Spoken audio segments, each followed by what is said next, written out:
Magandang araw po, welcome po sa aking channel of 9 TV. Nandito po tayo ngayon sa Amadeo, Cavite kung saan meron po tayong bagong video presentation. Isang residential farm property. May lot area po ito na 2,200 square meters. Ito po ay along cemented barangay road at may access na rin po dito ng tubig, kuryente at internet provider. Napakatahimik po ng lugar, sariwa ang hangin at malamig po ang klima. Ito po yung nasa mataas na lugar. Ang estimated elevation above sea level ay 1,794.3 feet. May mga tanim na po dito gaya nitong pinya, saging, at kung ano-ano pa. Napakalapit lang po nito sa Aguinaldo Highway at Tagaytay Bypass Road.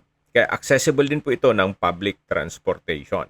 Ang full video po ay mapapanood nyo sa aking YouTube channel na Nob9 TV Official. Binebenta po ito ni owner sa halagang 5,500 pesos per square meter net.